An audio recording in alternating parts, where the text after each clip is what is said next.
Hi friends, welcome to SudhaSri kitchen.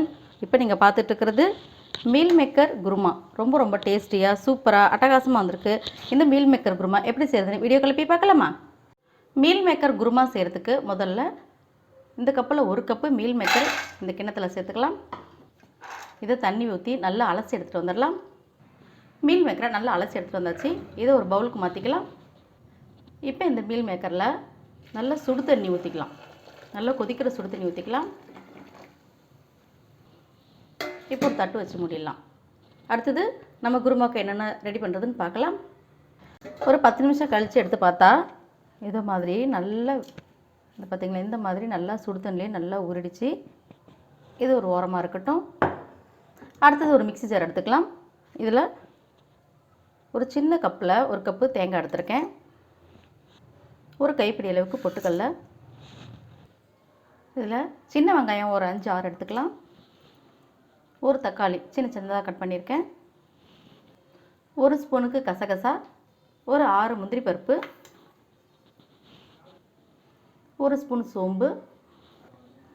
அடுத்தது கடைசியாக இலை கொஞ்சம், கிராம்பு 3, ஏலக்காய் 2, பட்டை கொஞ்சமாக, கல்பாசி கொஞ்சம், அனாசிப்பூ 1. இது எல்லாத்தையும் இதில் சேர்த்துக்கலாம்.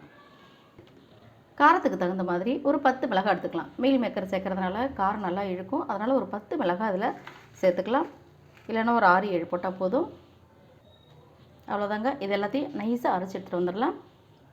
நைஸாக அரைச்சி எடுத்துகிட்டு வந்தாச்சு. அடுத்தது இப்போ ஸ்டவ்வில் ஒரு வாணலி வச்சுருக்கேன். 2 ஸ்பூன் ஆயில் சேர்த்துக்கலாம்.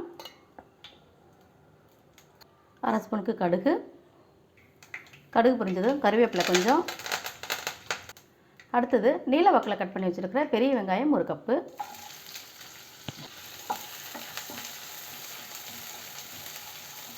அடுத்தது வெங்காயம் பாதி அளவு வதங்கிட்டு இருக்கும்போதே பச்சை மிளகாய் 3 நீளமாக கட் பண்ணி வச்சுருக்கேன். அதையும் சேர்த்துக்கலாம்.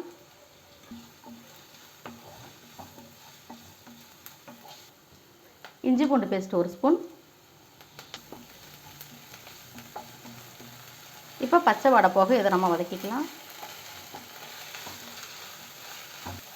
இப்போ நல்லா வதங்கிடுச்சு. அடுத்தது பெரிய தக்காளி 2 தக்காளி எடுத்து சின்னதாக கட் பண்ணி வச்சுருக்கேன். அதையும் சேர்த்துக்கலாம்.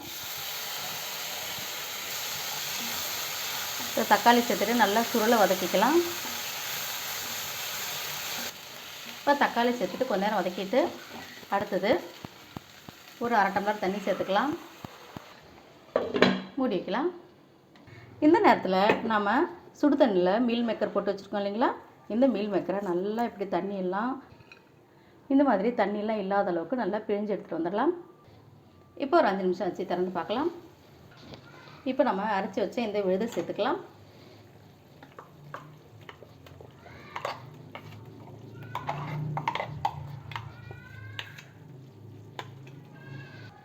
இப்போ இந்த மிக்ஸி ஜாரை கழுவி அந்த தண்ணியை சேர்த்துக்கலாம். இப்போ நல்லா கலந்து விட்டுட்டு தேவையான அளவுக்கு தண்ணி சேர்த்துக்கலாம். இப்போ கொஞ்சம் கெட்டியாக இருக்கிற மாதிரி இருந்தால் இன்னும் கொஞ்சம் கூட தண்ணி சேர்த்துக்கலாம். இது ரொம்பவும் தண்ணியாக சாம்பார் மாதிரி இருக்கக்கூடாது. கொஞ்சம் கெட்டியாக இருந்தால் தான் நமக்கு சப்பாத்திக்கு வச்சு சாப்பிடும்போது சூப்பராக இருக்கும். இப்போ நம்மளுடைய மீல் மேக்கர் குருமா நல்லா கொதித்து வந்துட்டு இருக்குது. கடைசியாக நம்ம குருமாவுக்கு தேவையான அளவுக்கு உப்பு சேர்த்துக்கலாம். உப்பு சேர்த்துட்டு நல்லா கலந்து விட்டுக்கலாம். நம்ம மீல் மேக்கரை நல்லா தண்ணியெல்லாம் போக நல்லா பிழிஞ்சு எடுத்துகிட்டு வந்தாச்சு. அதை இதோட சேர்த்துக்கலாம்.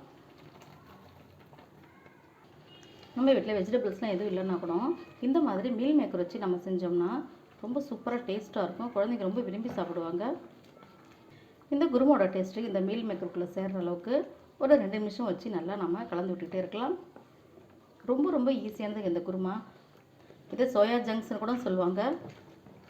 இதே பெரிய சைஸில் கூட கிடைக்கும். அதுவும் நம்ம போடலாம். இப்படி குட்டியாக போட்டால் குழந்தைங்க ஆசையாக எடுத்து சாப்பிடுவாங்க. அதனால் எப்பயும் நான் சின்னதாக இருக்கிறத வாங்கி போடுவேன். ரொம்ப நல்லாயிருக்கும். கடைசி கொத்தமல்லி தழையில் தூவிடலாம். மல்லித்தழையில் தூவிட்டு நல்லா கலந்து விட்டுக்கலாம். வாசனையாக இருக்கும். அவ்வளோதாங்க, நம்முடைய ஈஸியான chapati kurma meal maker kurma ready. Stove off பண்ணிக்கலாம். உங்களுக்கு இந்த மீல் மேக்கர் குருமா பிடிச்சிருந்துச்சுன்னா SudhaSri கிச்சனுக்கு சப்ஸ்கிரைப் பண்ணுங்கள். ஃப்ரெண்ட்ஸ் அண்ட் ரிலேட்டிவ்க்கு ஷேர் பண்ணுங்கள். லைக் பண்ணுங்கள். கமெண்ட் பண்ணுங்கள். ஆரோக்கியமானதை சமைப்போம், ஆனந்தமாக இருப்போம். தேங்க்யூ.